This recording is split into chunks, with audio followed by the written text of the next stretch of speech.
皆さん、こんにちは。ロータリーブロワーから変な音がしています。簡単な場合であれば、これからお見せする方法で4が解消できます。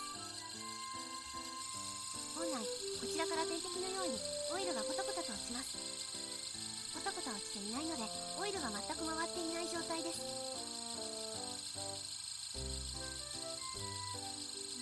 ベルトを外し、モートルだけを回してみます。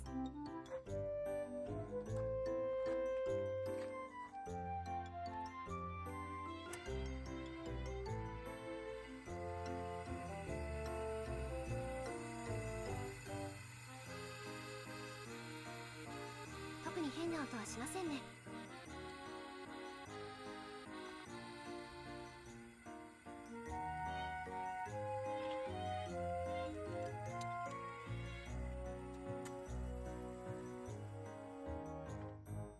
フィルター部分を外し、中を見ていきます。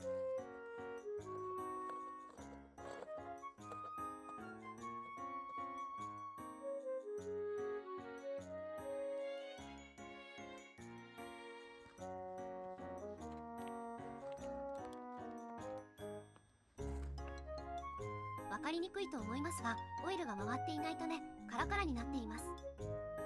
ここを見た時に湿っていないとオイルが回っていないということになります。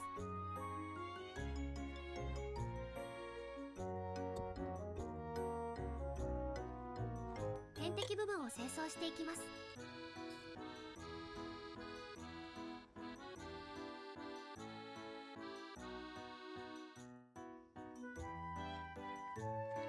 今外しているネジの水を伝ってオイルが本体に流れています。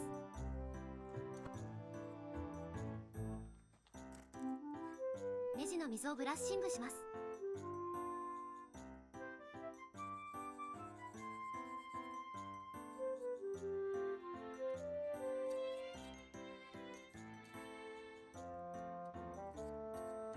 これで元に戻します。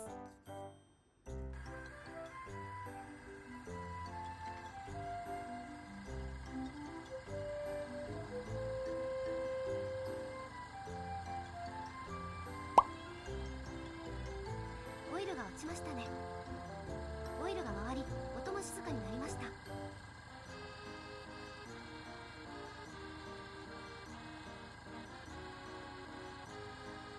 何回か落ちることを確認しておきましょう。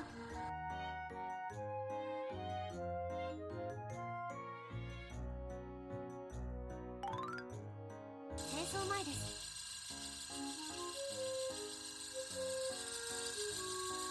清掃後です。